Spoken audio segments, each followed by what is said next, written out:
ele é um vilão silencioso. Por quê? Muitas vezes a pessoa não sabe que tem hipertensão, né? E nem procura saber. Vocês sabem que a gente, dentro do meu consultório, eu apliquei alguns protocolos de atendimento. Um deles é pacientes que estão há muito tempo sem passar no médico, a gente pede exames, porque a gente se comprometeu como agente da saúde. Como agente da saúde, a gente se compromete a ver se aquela pessoa realmente está apta para fazer aquele tratamento. Não tem nenhum problema de saúde, não tem nenhuma causa que vá causar prejuízo a ele no pós-operatório. Então a gente tem esse protocolo, por quê? Justamente porque a gente aliou a dados do Brasil. Né? Há pouco tempo atrás, eu até conversei sobre algumas aulas atrás, sobre o quadro do brasileiro. Né? Os brasileiros até 40 anos, segundo essa pesquisa, estão em média 5 anos sem ir ao médico. Não sabe nem o que tem. São verdadeiras bombas relógios. São justamente esses pacientes que não sentem nada, não veem nada, não está tudo bem com eles, mas está lá. Pode ter uma hipertensão escondida, porque se 1/4 da população tem, é bem provável que de 4 que entre, 1 tenha, sem saber. Então é importante a gente estar atento a isso. Não está escrito na testa que a pessoa tem hipertensão, né? E a pessoa também não acha que ela tem problema, porque ela não sente nada. Fisiologicamente, a pressão arterial é uma função do débito cardíaco, do volume do líquido intravascular, acabei de falar, né, resistência dos vasos periféricos, que provoca a diminuição da luz vascular, impedindo a irrigação normal e elevando o aparecimento de hipertensão. A alteração da pressão, uma vez que instalada, apresenta uma tendência de crescimento e de autoperpetuação, devido à ativação de mecanismos multifatoriais intrínsecos. O que isso quer dizer? Eu não sei se você já pegar no paciente assim, mas você está fazendo anamnese e o paciente fala, você tem hipertensão? Tenho. Controlada? Não. Como assim não? Peraí, você tem a hipertensão? Tenho. E por que você não controla? Porque eu acho que eu não preciso tomar o remédio. Né? Por quê? Não, mas eu acho que do jeito que eu tô fazendo, tal, vai passar sozinho. Não existe isso. Eu tô fazendo. Tem um paciente que falou que estava fazendo meditação. Meditação é ótimo, né? Existem indícios que mostram que realmente diminui o batimento cardíaco, mas ali no momento que você está fazendo meditação. Existem momentos que você não consegue fazer meditação e que você precisa estar calmo e, assim, calmo não, no caso, estar com a sua pressão controlada, né? Você precisa estar com a sua pressão controlada, então você precisa tomar o remédio.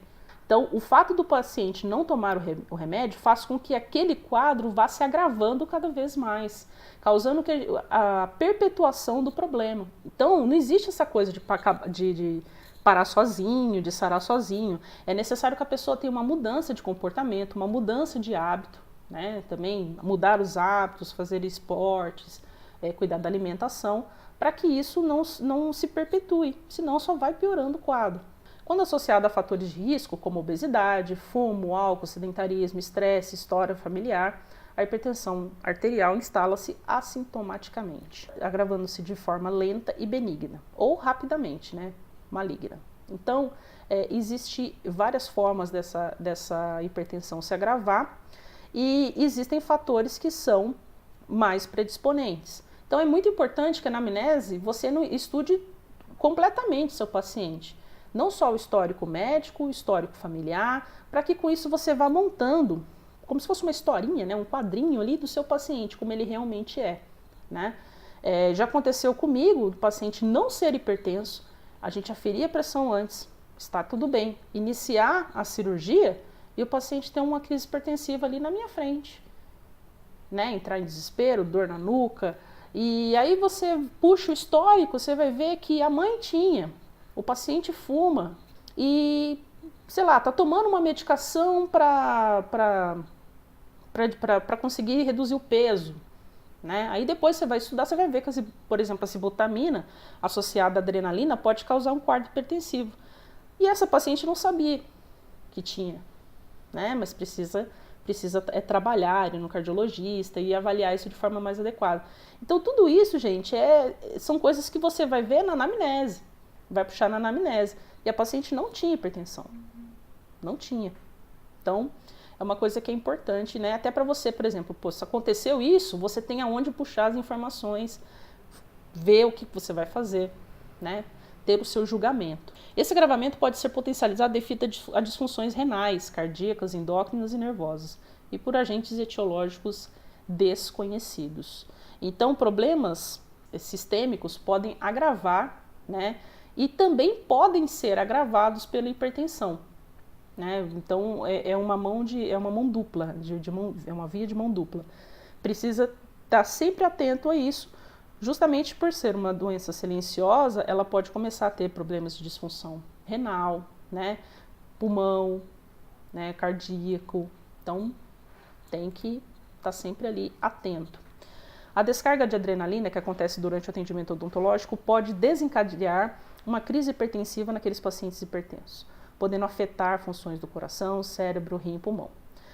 Gente, a descarga de adrenalina é um recurso do nosso organismo para fuga ou luta. E para isso, o que eles fazem? Vasoconstrição, aumenta o batimento do coração, quer dizer, contrai os vasos, aumenta o batimento do coração e libera bastante glicose na circulação. Você tem assim uma epifania, sabe, do que você vai fazer, do que vai acontecer. O que acontece? O fato do coração estar sendo bombeando muito mais rápido e com os vasos muito contraídos, pode dar problema, né? Você pode ter um entupimento de um vaso, né? Um AVC, um ataque cardíaco. Isso fica muito mais evidente. E por que isso pode acontecer no nosso consultório? Justamente a síndrome do jaleco branco, né? Nós temos pacientes que têm medo de dentista, e o medo de dentista, infelizmente, é cultural.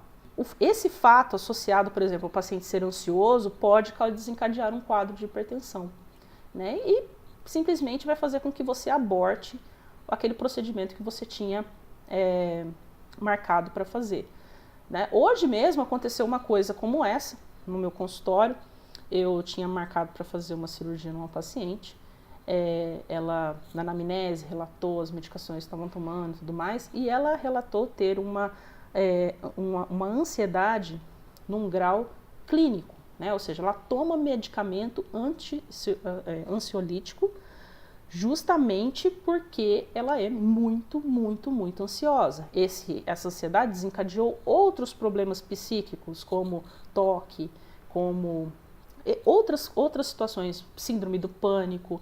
Todos esses problemas estavam controlados, ela toma medicação diariamente, controlada, mas mesmo assim, né, mesmo tomando ansiolítico, na hora de fazer o procedimento, mesmo tomando todos os cuidados, pedindo os exames, tudo bonitinho, a paciente desenvolveu um processo de hipertensão muito grande, né, muito alto, né, a hipertensão dela chegou a 17/10 e ela tem pressão baixa.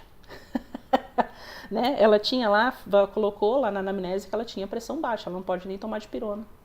Então, assim, gente, é uma coisa que pode acontecer, né? E a gente tem que estar atento, porque isso é o dia a dia do nosso consultório. As pessoas têm medo da nossa profissão. E a gente tem que lidar aí com isso.